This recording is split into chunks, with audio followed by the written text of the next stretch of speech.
My name's Joleen.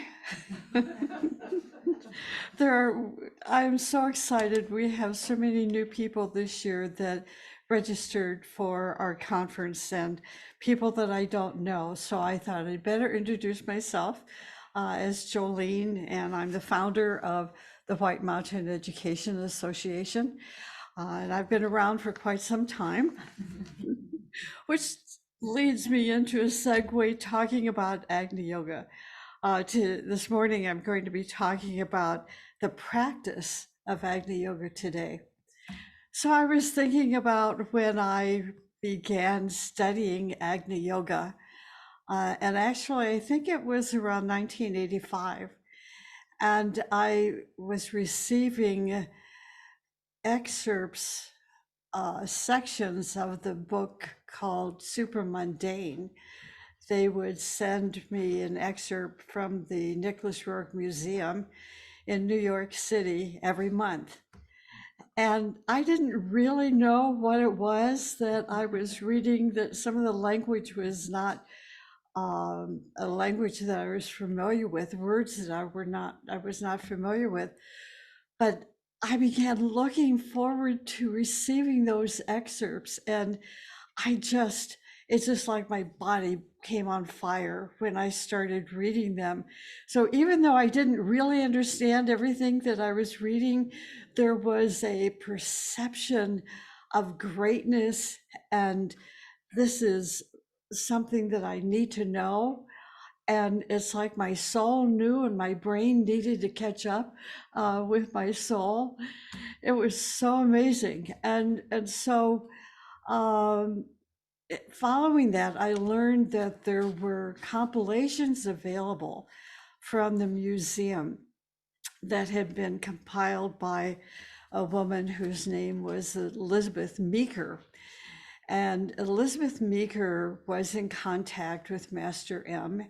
And when he learned about what she was doing, he encouraged her to continue to put the compilations together. And these compilations were specific themes that you could find throughout the teaching. So when I learned about these different compilations, I contacted the museum and got a list of what was available. And then I would order them, and they would come to me in onion skin type paper, if you remember back in the day. And they were all, typed on like a Smith Corona typewriter. And then we would read through it, and then I'd send it back to them, and then they would send me the next one. Now, fast forward, we have all of those compilations, and we put some of them into booklets that are available on our online bookstore. And so that was my introduction to Agni Yoga. And initially it was just gaining information. And what I realized after studying the themes over a period of time, then I wanted to pull out the books themselves and read the books.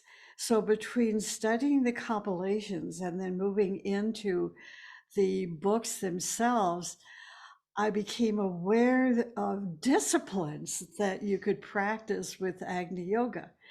And I made a list of, oh my gosh, it must have been about 150 to 200 different disciplines that you could practice. And I thought, not my entire lifetime am I going to cover all of these. But I soon realized that these disciplines, 200 plus, all was like a synthesis or a tapestry. One fell into the other, into the other, into the other. And so throughout it all, I just understood that there came a time in my life anyway that I needed to practice the teaching, practice Agni Yoga, not just gain knowledge of what the teaching shared, but to actually put it into practice. And that's where the disciplines came into existence for me. And so from that point, I'm going to move into my talk this morning. The president of the Agni Yoga Society at the Nicholas Rourke Museum in New York wrote an article for a publication that White Mountain puts out quarterly now, and it's called the Agni Yoga Quarterly. And his article was about the practice of Agni Yoga, and this article was published in 2020. Over 30,000 people, and continuing on, actually it's a lot more than that, but I lost count. So we know over 30,000 people have read that article. So due to that kind of interest, I decided to give an introductory presentation on how we can practice Agni Yoga as a living ethic. I'll share some of the disciplines that the teaching recommends for us to practice, such as practicing harmony with the highest principles. And I'll be talking a little bit about what those higher principles and standards are. Concentration is important. It's like, can you concentrate? Can you focus, but also concentrate on this lecture this morning? This is one of the disciplines, and not let your mind wander off and, onto your cell phone and email and other forms of social media. Can you concentrate on what's being said? Synthesis is another practice that we engage in. Purification is strongly emphasized, and the expression of the most essential, and fusion. So these are some of the things I'll be talking about this morning. I'll be sharing specific paragraphs from the Agni Yoga series about the practice of Agni Yoga, and we'll close by sharing some ideas written in Agni Yoga Quarterly by the president of the Nicholas Rourke Museum and the International Agni Yoga Society in New York, and his name is Guido Trepsa. So I contacted Guido just to make sure he was all right, that I shared some of the information from his article, and he was absolutely positive in response.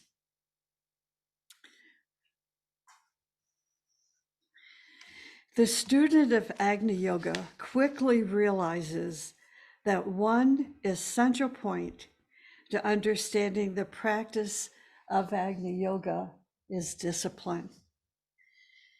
In the book Illumination, the master says, discipline is the beginning of everything. Also, he says, people do not grasp the foundation of the teaching of the Blessed One. The foundation is discipline. So grasping the foundation begins with discipline. People read about instantaneous enlightenment and imagine that they can succeed without spiritual practice. So I was thinking about this and thinking about foundation, which actually I talked about last Sunday. If you attend our Sunday services or listen to them on YouTube, which is becoming quite popular actually, I talked about foundation. And I was thinking how when I was a kid, I was a musician. I was raised to be a musician. And my foundation through music was discipline. It was a word that was never in my vocabulary. It just was an experience. And that experience of discipline was called practice, practice, practice. So the practice of the violin and the practice of music began to form a foundation in my life of understanding music and all the different levels of music and the composers of music and the experts performances of musicians all create a foundation. And from that foundation, I learned about the music of life. So when we study Agni Yoga, that study is the practice which becomes a discipline. And then we begin to pick out certain disciplines, like when I was playing the violin, certain techniques that created the best sound. So there are some disciplines in Agni Yoga that will not resonate with you. You say, this is not for me. But there are other disciplines that will resonate, and you'll say, this is what I want to practice because it resonates with me in some way, somehow it increases the light of my beingness. And so you will, over the time of reading and studying different compilations and the books of Agni Yoga, you will, it's almost magical when you're reading a sentence and it's like in your mind, words in that sentence become highlighted, maybe a yellow highlight or chartreuse highlight or these different highlight colors that, Microsoft Word lets us use. But this is all psychic. And so you want to start writing down those highlighted phrases or words because they're going to become an important or an essential part of the discipline of your path. Now, there's a word that I'm going to be talking about briefly later, and that's a word fusion.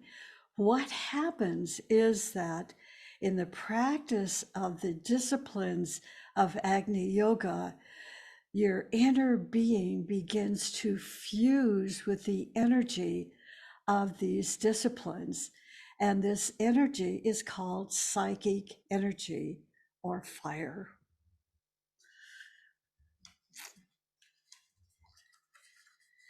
And then, as a cautionary comment, Helena Rourke, in a letter to her students, she says this: it is a mistake to call every beginner of any of the yogas a yogi.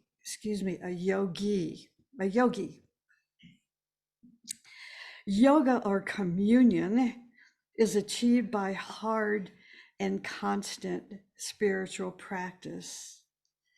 Union, communion, Agni Yoga.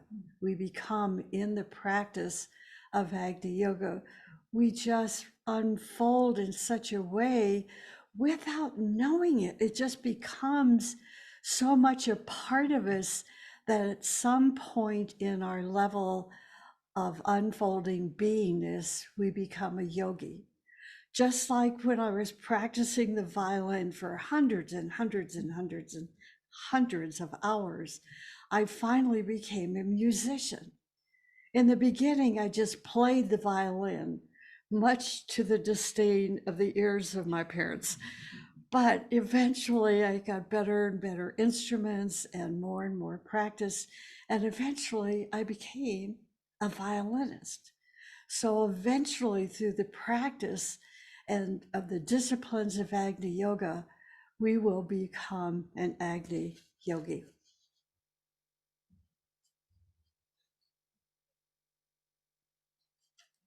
So I'm done. These directives remind us that studying Agni Yoga is important, but the critical action to take in studying Agni Yoga, as with pretty much anything, is its practice. While we are studying the books of Agni Yoga, I suggest compiling the various disciplines in the books as a way to help you establish specific objectives while putting the disciplines into practice, especially if you are new to the teaching of Agni Yoga. For example, a few of the disciplines you will find in the books are, and I've just made a quick list, the discipline of will, the discipline of thought, speech, and freedom. It's interesting to think about freedom as a discipline, but think about it. I mean, thought is one of the disciplines. So think about how can freedom be a discipline? And when you begin to understand freedom as a discipline, your understanding of the word discipline also changes into understanding discipline is a harmonious stage of life. It's a way of creating a harmonious relationship between myself and my life. This is discipline, harmony. Concerning thought, the teachings say this: think only that which is useful, thoughts for the good, the spiritualization of thoughts. The teaching says eliminate egotistic thoughts. Disciplined thinking we must practice. The discipline of thoughts, a concentration of thought, and to purify our thoughts. The teachings does say that we should be ashamed of thoughtlessness. And for a Gemini, or anyone who has air signs in your chart, this is something to really remember, because our minds are going all the time, all the time, all the time, saying we should be ashamed of thoughtlessness. A few more of the disciplines for us to consider is to remove the serpent of doubt. Practice of solemnity and responsibility is important. Diet and nutrition is important. The practice of goal fitness, the discipline of speech, and obedience. The master tells us in the book Agni Yoga, quote, our teaching is not strong in the hands of those who do not apply it to life. Tell this to the co-workers in all countries so that they may immediately find the means to fortify life through the counsels of Agni Yoga. There are too many talkers and too few doers.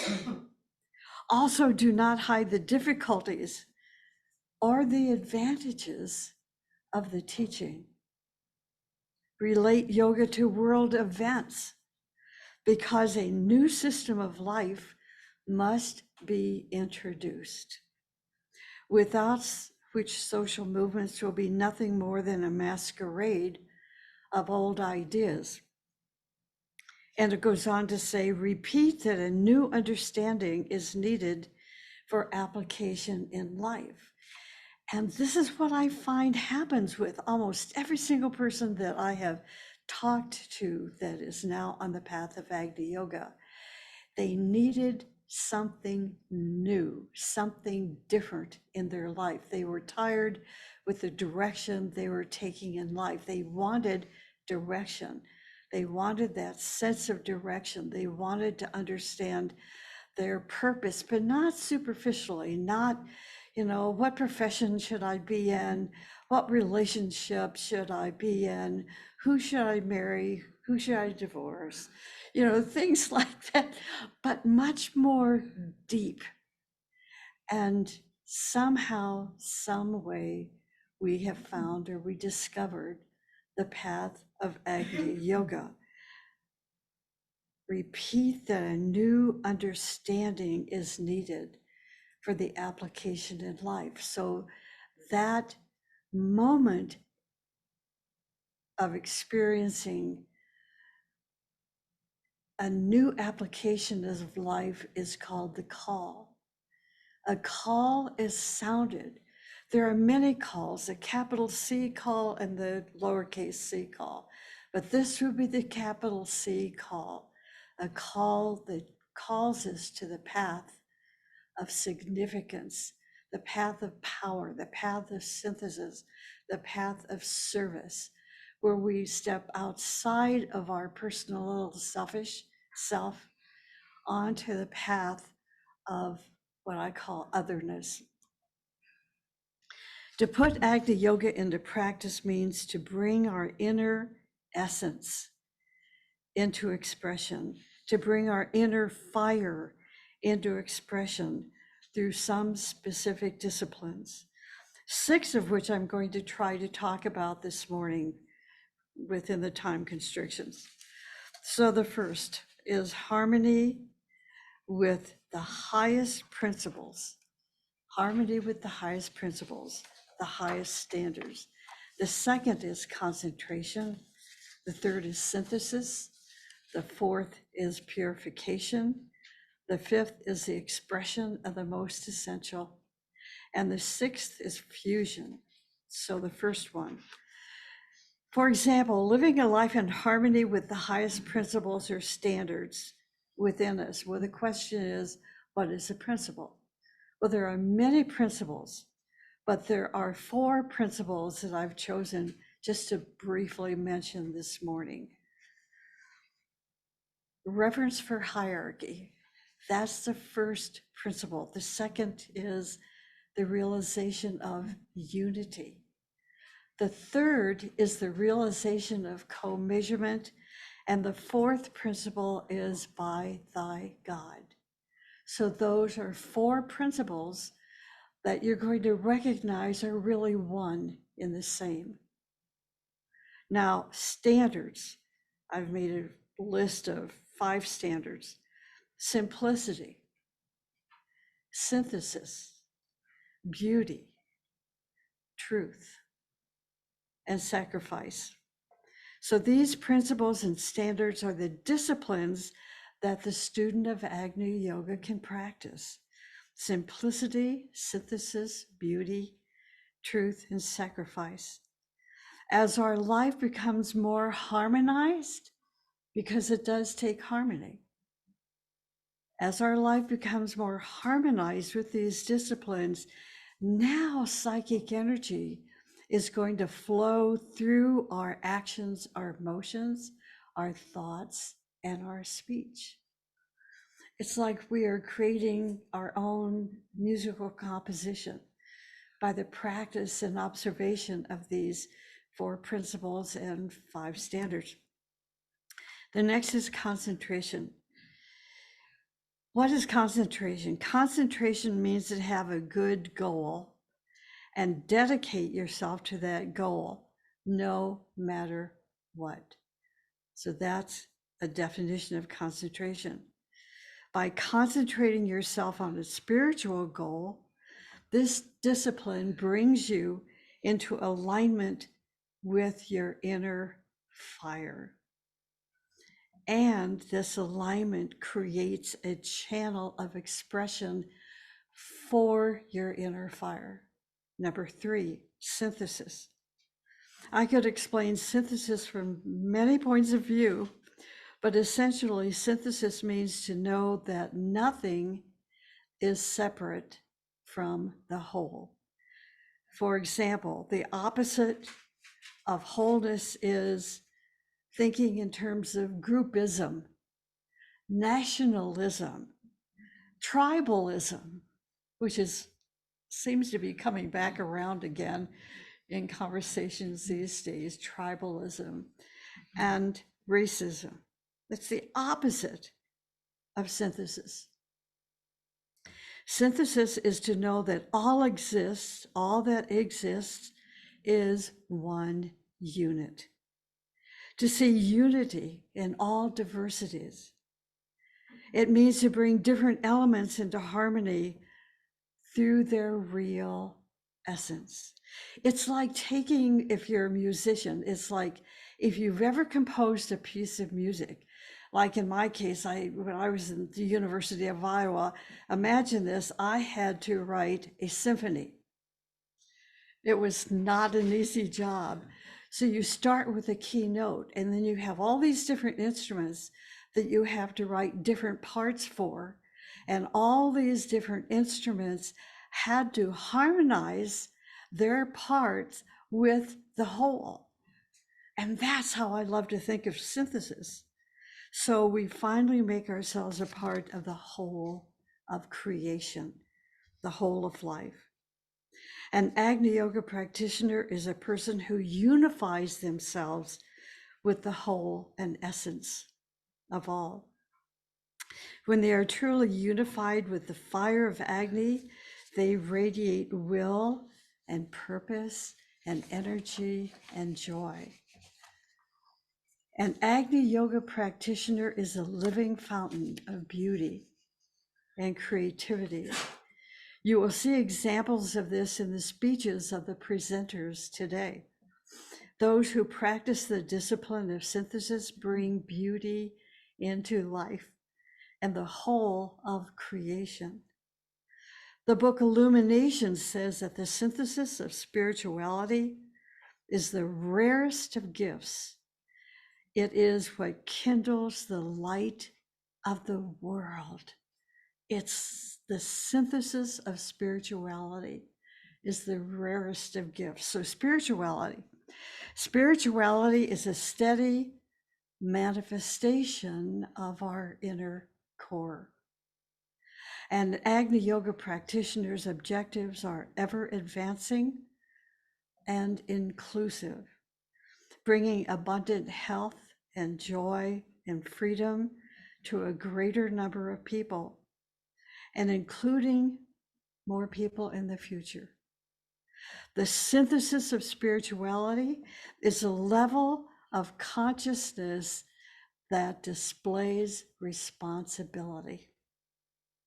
The Agni Yoga practitioner is one who carries the synthesis of spirituality, carries 100 kinds of responsibilities, and yet controls every single branch. The advanced practitioner becomes a gifted person.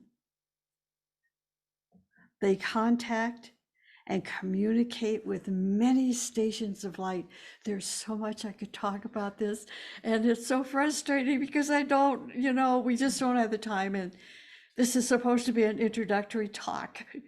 So the nice thing is this will be recorded, the lecture will be recorded, and you can listen to it later and discover your own thinking and ideas and intuition that goes into deeper levels. So the advanced practitioner becomes a gifted person. They contact and communicate with many stations of light within the universe, synthesizing them as a nucleus of awareness. They become a nucleus of awareness. Number 4 is purification. Purification is a discipline leading us toward perfectment. In Fiery World 1, it says self-perfectment is light. Self-indulgence is darkness. A person can so build their lives where each day will, as it will be an end. But the practitioner can so illumine their life that each hour will be a beginning. So we're doing this today. Every hour will be a beginning. So we as practitioners of Agni Yoga can rebuild our earthly existence beneath our very eyes. Only in this way will the questions of the future and the understanding of fiery perfectment becomes perceptible. Purification means to remove all obstacles in our personality life that hinders the flow of fire, such as glamour and inertia, illusions, impurity of thought, emotions, or action. Through purification, we unify ourselves. We unify our personality life with the fire of Agni. Master M about discipline reminds us you need to exercise discipline in the spirit, for without it, you cannot become free. There's the freedom. For the enslaved person, discipline of spirit will be a prison. For the free, it will be a wondrous healing garden. So long as discipline of the spirit seems like shackles, the door will stay shut, and one cannot go up the steps bound in chains. You can think of discipline of the spirit as wings. Whoever understands discipline of the spirit as a light that illumines the future worlds is already prepared. Number 5, the expression of the most essential is a discipline which means to live a life of purity on all levels, a life of synthesis on all levels, a life of illumination on all levels, and a life of revelation on all levels. I'm going to really run over this morning, but we have the time to do this because we have a lunch break coming up, and it's worth listening to. So as we express these qualities, the inner fire fuses with our vehicles. There's the fusion. This inner fire fuses with our vehicles, synthesizes them, to see the harmony, synthesizes them into a whole and galvanizes them into the light. And number 6, the discipline of fusion means that we are going to submit our personal separative will to the will of our inner essence. Anytime you feel you are doing something wrong, do not do it, because it's going to prevent you from fusing yourself with your true self.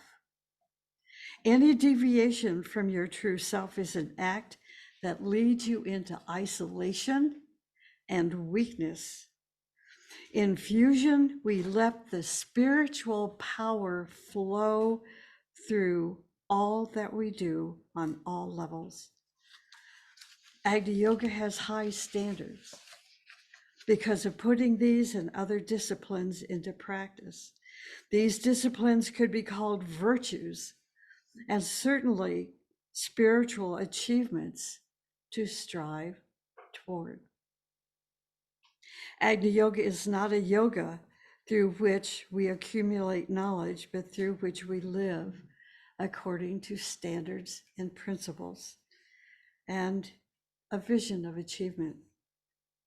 An Agni Yoga practitioner strives to become an independent, free, self-determined, and self-actualized person. They act according to what they are in their highest nature. Their standards are not distorted reflections of higher standards, but extension of the light of the same standards, dimmed according to the capacity of the level of expression. So the Agni Yoga practitioner evaluates and appreciates what other people do on their level, not on my level, on your level, but on their level. That's what the Agni Yoga practitioner must evaluate and appreciate. They do not impose their standards on others because other standards cannot be unconsciously applied, see, on lower levels. They use the method of inspiration and challenge people to strive. This is what we must do in our practice of Agni Yoga, to encourage people to be creative and to then gradually they can change their level of beingness.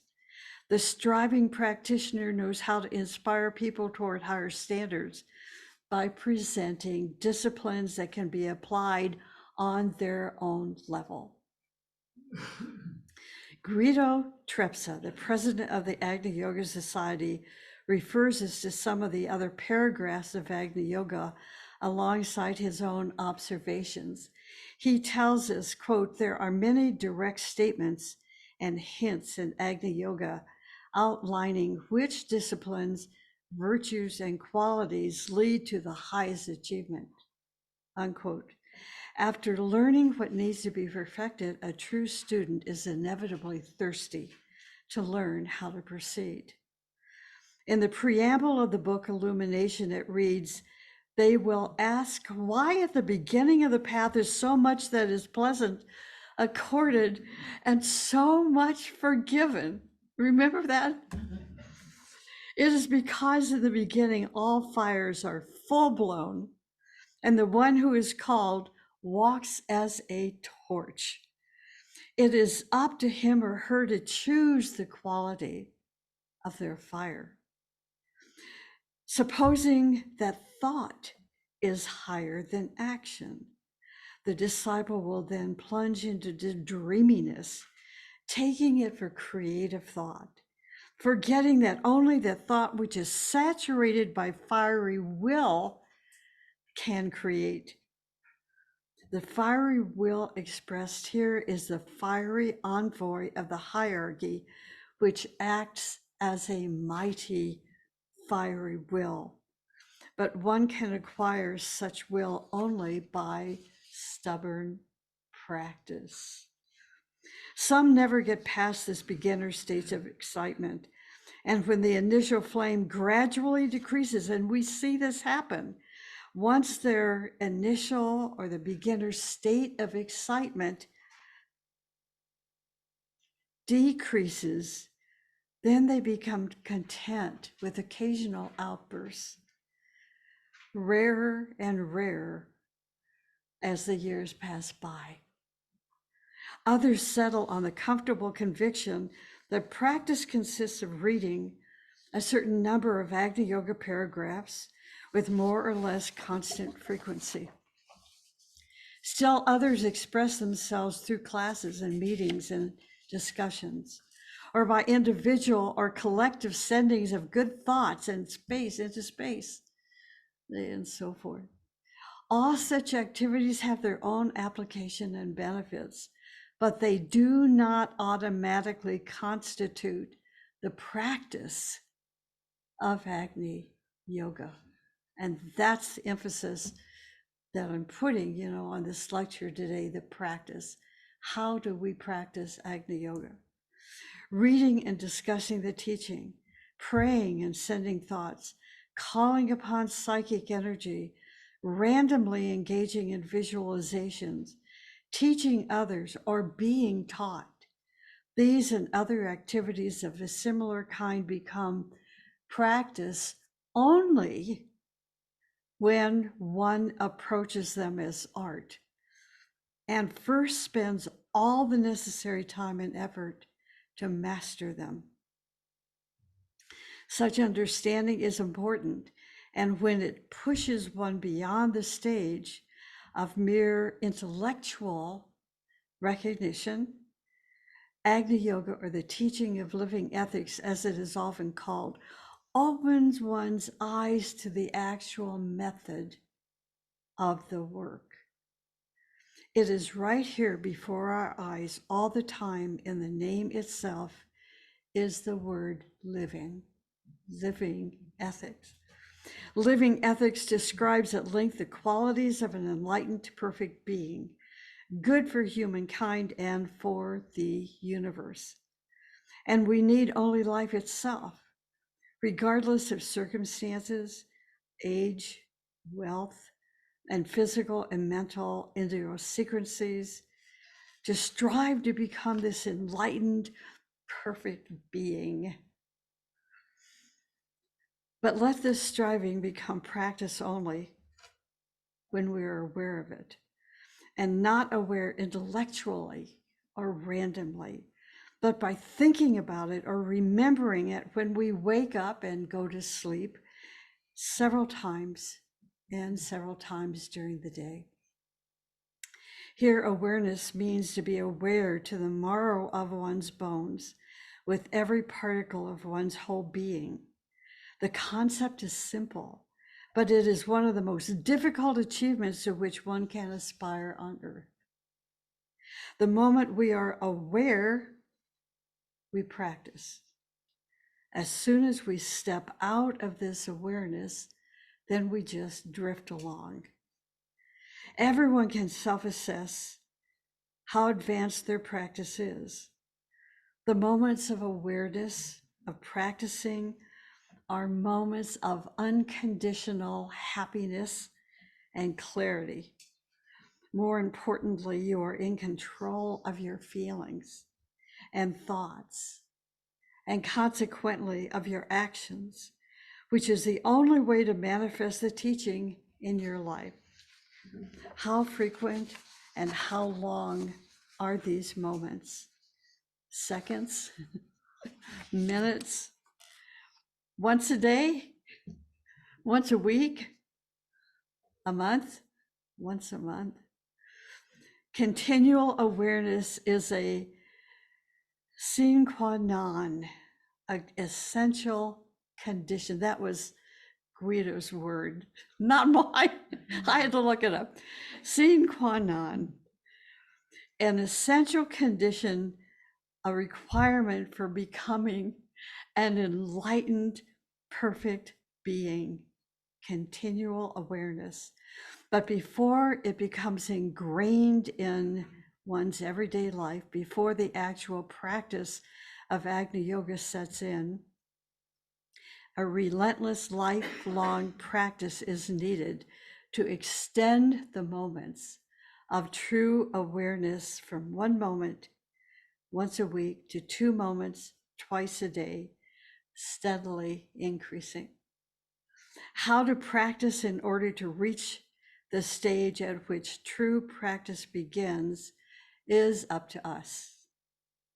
The collective wisdom of the ages provides through disciplines, exercises, methods, and routines to choose from. So thank you for listening and for your interest in Agni Yoga. As you can tell from the listening to the presentation this morning, the practice of Agni Yoga is not for everyone, but surely for the awakened one. And now we're going to have an extended break for lunch or dinner or breakfast, depending on what part of the world you are from. Anyway, thank you for listening. Thank you for being here today.